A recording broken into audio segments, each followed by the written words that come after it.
साथियों नमस्कार। मैं आर के अमोल 24 चैनल पर आपका हार्दिक स्वागत है। आज हम बलिया जिले के बांसडी कस्बे में Meenakshi handloom and cotton house में बैठे हैं। ये बांसडी कस्बे में एक कपड़े की बहुत अच्छी दुकान है और इसके मालिक काफ़ी सामाजिक और सोशल हैं और यहाँ सामाजिक और सोशल लोगों का काफ़ी जमावड़ा होता है और ये दुकान काफ़ी अच्छी चलती है।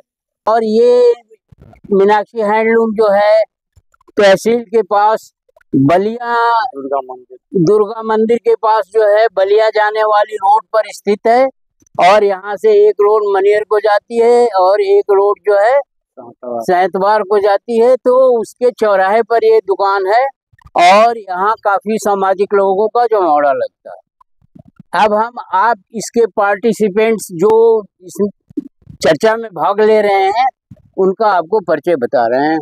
आप संजय वर्मा रियल एस्टेट का काम करते हैं, पास के गांव पिठाइस के रहने वाले हैं और सामाजिक कार्यकर्ता।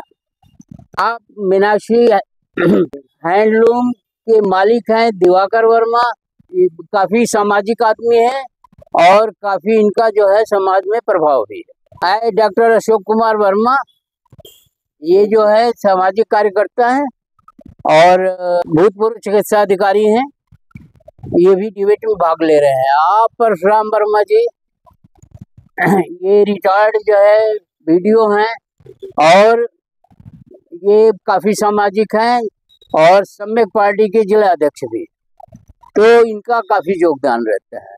अब हम चर्चा शुरू करते हैं। पहले परशुराम जी से ही शुरू करते हैं। परशुराम प्रसाद वर्मा जी हमारे साथ और चर्चाओं में भी भाग ले चुके हैं। अब हम परशुराम जी से पूछते हैं कि आप ये बताइए कि इस समय शिक्षा में क्या प्रगति है या शिक्षा पर क्या कार्य हो रहा है?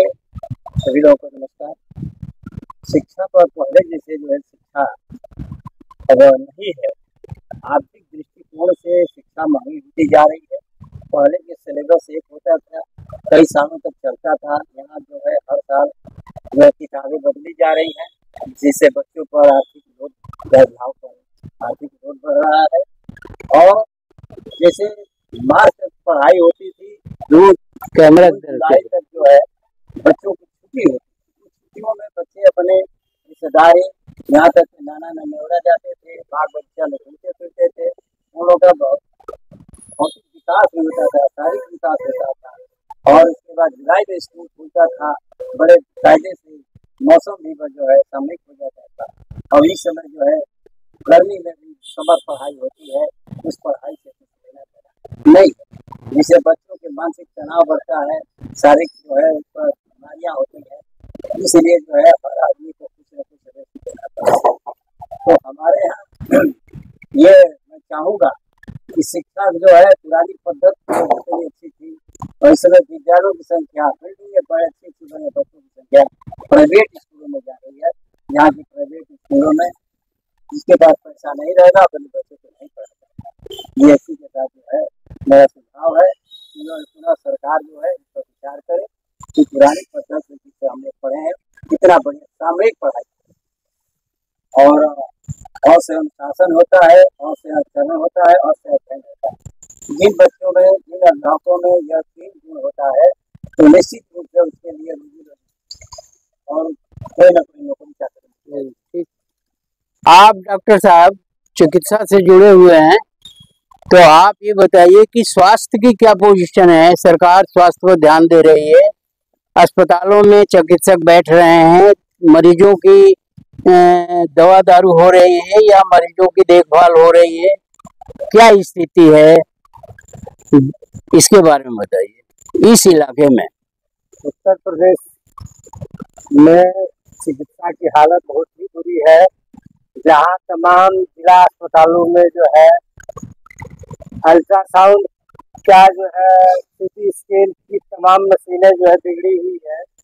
एक पैथोलॉजिकल जो है टेस्ट नहीं हो रहा है और तमाम जनता जो है इस तरीके से परेशान है, न कोई जो है डॉक्टर अपने चिकित्सालय में बैठता है और न ही कोई जो है स्टाफ उस चिकित्सा अधिकारी के अभाव में जो है अपने हॉस्पिटल में रहता है। तो इस तरीके से जो संविदा पर डॉक्टर लगाए गए हैं जो बिल्कुल असक्षम है और प्रदेश की जनता जो है गुमराह हो रही है, ऐसी चिकित्सा को बंद करके रेगुलर जो है चिकित्सकों की भर्ती किया जाए और इस तरीके से जो है चिकित्सा को बढ़िया से बढ़िया जो है बनाया जाए और गांव-गांव तक जो ग्रामीण क्षेत्र है उसमें जो है मोबाइल चिकित्सा की व्यवस्था बनाई जाए जिससे जनता को राहत मिल सके। और इस तरीके के गर्मी के दिनों में तमाम डीवीडी जो है अपना के मरीज जो है मिल रहे हैं, इसलिए जो है अति आवश्यक है कि मोबाइल चिकित्सा को जो है प्रोत्साहन दिया जाए। अब आप ये बताइए, क्योंकि आप व्यवसाय से भी जुड़े हुए हैं, समाज से भी जुड़े हुए हैं। जी जी जी। तो व्यवसाय में क्या दिक्कतें हैं या व्यवसाय एक इस कस्बे में चल रहा है? आपको ये भी बताते चले कि ये तहसील हेडक्वार्टर है और पुराना तहसील है बलिया जिले का, जहां आप व्यवसाय कर रहे हैं। तो पहले के व्यवसाय में आज के व्यवसाय में ये क्या अंतर है? नमस्कार, नमो बुद्धाय।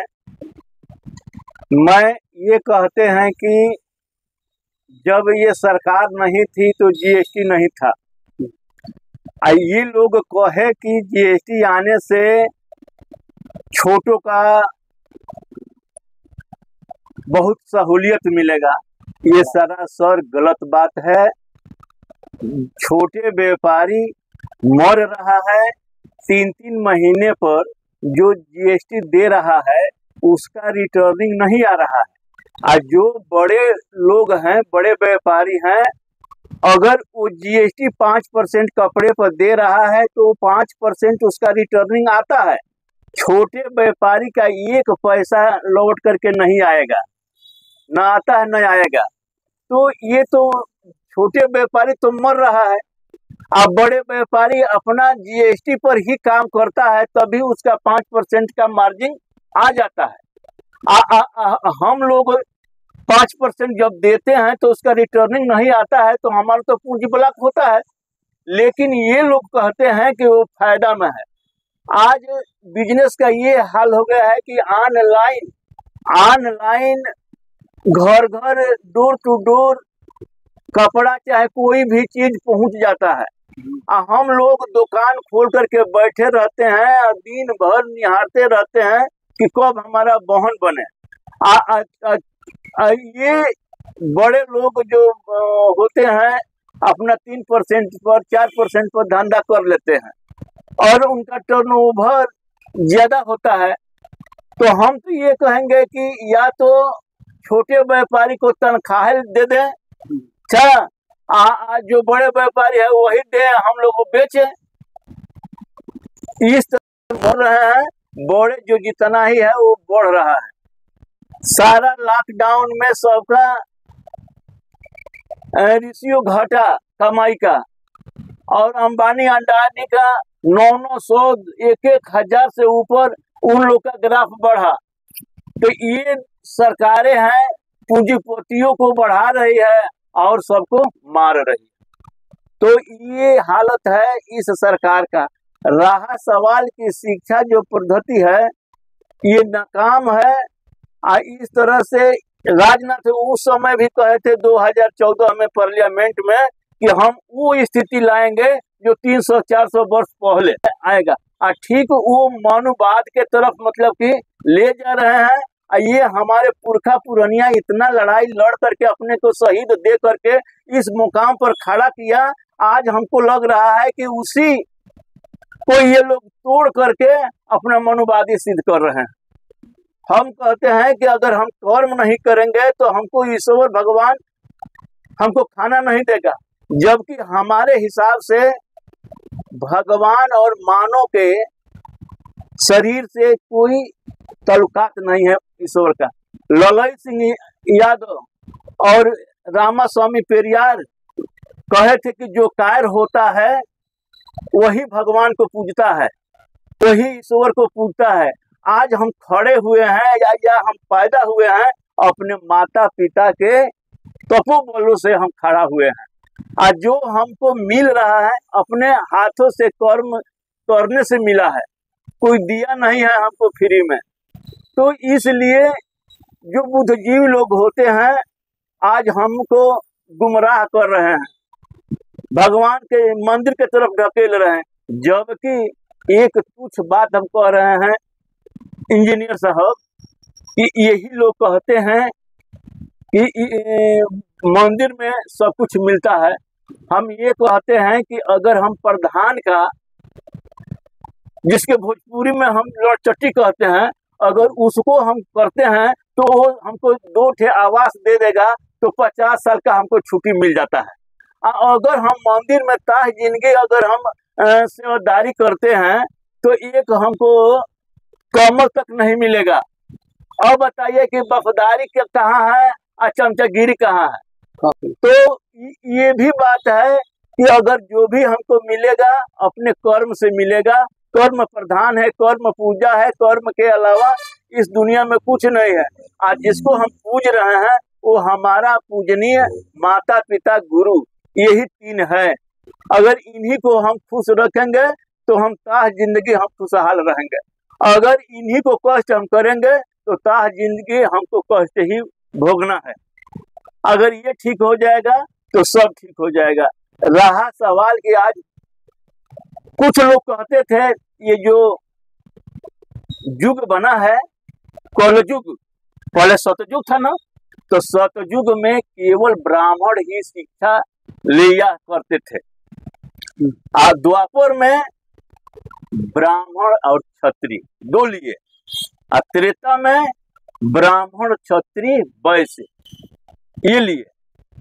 ये जो लास्ट कलयुग है तो ये सारे लोग लिए। अगर 1848 में हमको पढ़ने का अवसर नहीं मिला होता तो आज भी हम लोग का दशा वही होता, न पानी पीने का, न कहीं जाने का, न ही चर्चा करने का। भगवान अंबेडकर जी आए और अंबेडकर जी के बलिदान से हम लोग आज चट्टी चौराहा पर 2 शब्द बोल लेते हैं। अगर ये महापुरुष नहीं आए होते तो हम लोग किधर का भी नहीं हुआ होते। चलिए आप बताइए संजय वर्मा जी, आप रियल एस्टेट से जुड़े हुए हैं और जमीनों का धंधा करते हैं और लखनऊ तक करते हैं। अक्सर आपसे लखनऊ में मुलाकात हो जाती है, तो आप बताइए कि जमीनों का धंधा इस समय किस प्रकार से है, आपके गांव के परिवेश में किस तरह की कार्रवाइयाँ हो रही हैं, जैसे खेती गृहस्थी, बिजली मिल रही है कि नहीं मिल रही है, मिल रही है तो कितने घंटे मिल रही है, और भी चीज़ों के बारे में जो सामाजिक स्थिति है उसके बारे में आप बताइए हमारे दर्शकों को, तो दर्शक जो है वो भी जाने की क्या स्थिति है देश के या प्रांत के जिलों की। भाइयों को नमस्कार। हाँ, तो रियल एस्टेट के बारे में जैसे नोटबंदी से पहले हम लोग का बिजनेस बहुत बढ़िया चल रहा था, लेकिन नोटबंदी के बाद से जो स्थिति आई है कि धंधे में बहुत मंदा के तरफ धंधा चल रहा है। कहीं भी लखनऊ या बलिया में हम लोग जमीन देते हैं किसी को तो मंदा चल रहा है। रिकॉर्ड हो रही खेती गृहस्थी के बारे में, तो हम लोग किसान के ही लड़के हैं और शुरू से हम लोग जो भी खेती के बारे में हमारे घर के लोग लगाए, जैसे गोभी, भिंडी। अभी 15 दिन पहले बोरों का रेट 4 से 5 रुपए था, भिंडी 2-3 रुपए किलो। पूरा गोभी का सीजन जो 100 रुपए बोरी बिका। तो खेती बाड़ी की स्थिति किसानों के इतना बुरा हाल है कि जो लगाए हैं हम लोग वो भी नहीं निकल रहा है। और सामाजिक तौर पर कि पूरा लोग ही परेशान हैं कि हम लोग क्या करें। किसान तो और परेशान है कि जैसे कोई पूंजीपति एक सुई बनाता है तो रिटेलर जो बेचता है उसका भी फायदा है और कंपनी का फायदा है, क्योंकि वो मूल्य अपने से ही रख लेता है। लेकिन किसान हम लोग फायदा तो कर देते हैं, लेकिन हमारा रेट सरकार लगाती है गेहूं का या धान का। और ये चट्टी पर कोई भी मार्केट में सब्जी ले जाते हैं तो ग्राहक लगाता है किस भाव आप देंगे। ये नहीं है कि हमारा लागत कितना लगा है, लेकिन लागत तो कहाँ से मिलेगा। वो कह रहा है कि 2 रुपये बोरू दे दीजिए, लौकी दे दीजिए। अब उसके मन से बेचना है, अपने मन से भी कोई चीज नहीं हम लोग बेच पाते हैं कि अपने लागत निकाल लें। यही बात है। सभी भाइयों को नमस्कार। वीडियो साहब आपसे जानना चाहते हैं कि इलाके में बिजली मिलती है, कितनी मिलती है? 8 से 10 घंटा मिलती है, 10 घंटे तक बिजली मिलती है। बीच में बहुत कटौती होती है और इसमें गर्मी का दिन है, इसमें तो कटना ही नहीं चाहिए। समय अनुसार जो है बिजली जो है फाल्ट मार रहा है ज़्यादातर। तो क्या इसके लिए आप लोग कोई आवाज उठा रहे हैं? और आवाज तो वही है, पावर हाउस पर लोग जाते हैं, अपनी अन्य विनय करते हैं, तो वहाँ से जो कर्मचारी आते हैं। कर्मचारी भी क्या करें, कर्मचारी को जो है मानदेय पर रखा गया, आउटसोर्सिंग पर रखा गया। उन लोगों को मेहनताना कायदे से मिलेगी नहीं तो काम करेंगे नहीं, और काम करेंगे नहीं और बवाल होता है, कहीं तारें बदल रही है कहीं। अब ये बताइए डॉक्टर साहब कि आपके इलाके में बिजली मिलती है, नहीं मिलती है, कितने घंटे मिलती है और उससे क्या दिक्कतें खड़ी होती है? दिक्कत ये खड़ा हो रही है कि तमाम हॉस्पिटलों में जो है बिजली के अभाव में मरीज जो है परेशान रहता है, और डॉक्टर भी जो है काम ठीक से नहीं कर पाते हैं। इमरजेंसी जो है बिल्कुल गड़बड़ चल रही है, इसलिए जो है एक्सरे नहीं हो रहे हैं, अल्ट्रासाउंड नहीं हो रहा है और सीटी स्कैन नहीं हो रहा है। तो बिजली की एक अलग से अतिरिक्त व्यवस्था किया जाए हॉस्पिटलों में, जिससे जनता को राहत मिल सके। और प्रदेश की न्याय व्यवस्था भी बहुत कमजोर हो गई है। जहाँ 180 जजों की जगह है, वहाँ केवल 70 जज काम कर रहे हैं। कुछ जिला न्यायालयों से जो है अपना डिस्ट्रिक्ट जज गए हैं और वो भी रिजाइन करके भाग गए। तो इस तरीके से प्रदेश में न्याय की व्यवस्था इतनी गड़बड़ है कि लड़के परीक्षा देते हैं और परीक्षा के बाद जो है न्यायालय में जो है जाता है और न्यायालय में ही रह जाता है, और बेरोजगार जो है इतने बढ़ते चले जा रहे हैं, दिन दूना और रात चौगुना जो है। तो इस तरीके से नौजवानों को सड़क पर टहलना या चलना देश के लिए अच्छी बात नहीं है। आप दिवाकर जी बताइए कि बिजली आपके इलाके में या आपके कस्बे में मिलती है, नहीं मिलती है, क्या दिक्कतें आती हैं? और इस गर्मी में आपको चूँकि दुकान चलाना होता है, ग्राहक आते हैं, और उससे क्या परेशानियां आपको होती हैं? साथ ही ये भी बताइए कि उससे कस्बे में किस तरह का प्रभाव पड़ता है? देखिए, पूरा जिंदगी टिका है बिजली पर। आज जो बिजली पर टिका है, रात हो चाहे दिन हो, और प्राइवेट में बिजली जा भी रहा है, और वो कहने के लिए तो 18 घंटा 17 घंटा कहेंगे, लेकिन हमको मिलता है बिजली 11 घंटा 12 घंटा। इससे ज्यादा न कभी मिला है, न मिलने का आशा भी है। रहा सवाल कि नया कोई पावर हाउस, थर्मल हाउस इस तरह का कोई बना नहीं, और उसी पर कस्टमर तो डेली बढ़ रहे हैं।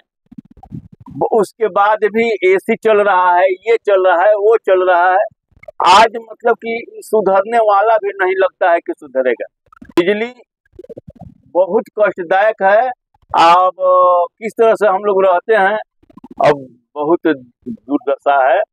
रहा सवाल कि न सरकार सुनने वाली है, और न उस तरह से बुद्धिजीवी लोग हैं जो जहाँ शिक्षित समाज रहता है अपना हक लेता है, और यहाँ वो हक समझ ही नहीं पाता है कि हमारा हक कहाँ है, हवा में चल रहा है। जिस दिन हम अपना हक समझने लगेंगे उस दिन से हमारा हक मिलना शुरू हो जाएगा, लेकिन अब हम अपना हक नहीं समझ पा रहे हैं, उसी तरह से गुमराह किया जा रहा है। रहा सवाल कि ये सुधरने वाला भी नहीं है कि सुधरेगा। इस प्रकार बलिया जिले के बांसडी कस्बे में हमने लोगों का राय जानना चाहा बिजली के संबंध में, व्यवसाय के संबंध में और अन्य सामाजिक कार्यों के संबंध में, ढोंग पाखंड आडंबर के संबंध में इत्यादि के संबंध में जानना चाहो। लोगों ने बेबाक उत्तर दिया और लोगों ने अपना स्पष्ट मत दिया। स्वास्थ्य के बारे में एक हमारी मीटिंग में डॉक्टर साहब भी बैठे हुए हैं, एक बीडीओ साहब भी बैठे हुए हैं, एक व्यवसायी भी बैठे हैं, एक कृषक भी बैठे हुए हैं जो गांव से आ रहे हैं, और सबका बेबाक उत्तर आया। और स्थिति लोगों का कहना है कि बिजली की स्थिति बहुत अच्छी नहीं है। लोगों का और भी चीज़ों में अपना मत है जिसको प्रसारित किया जाएगा और इससे वास्तविक स्थिति ज्ञात होगी। मैं सबको धन्यवाद देना था। संजय वर्मा जो इस मीटिंग में आए उनको धन्यवाद है। दिवाकर जी जो जिनके कैंपस में हम लोग बैठे हुए हैं उनको बहुत बहुत धन्यवाद है। उनके कैंपस में ही बैठ करके हम लोग वीडियो बना रहे हैं। एक डॉक्टर साहब हैं, इनका भी बहुत बहुत धन्यवाद है और वीडियो साहब का भी बहुत बहुत धन्यवाद है, परशुराम वर्मा जी का। वीडियो को शेयर और लाइक करना न भूलें तथा चैनल को अभी तक सब्सक्राइब न किया हो तो सब्सक्राइब करने का कष्ट करें। धन्यवाद। जय संविधान, जय भारत।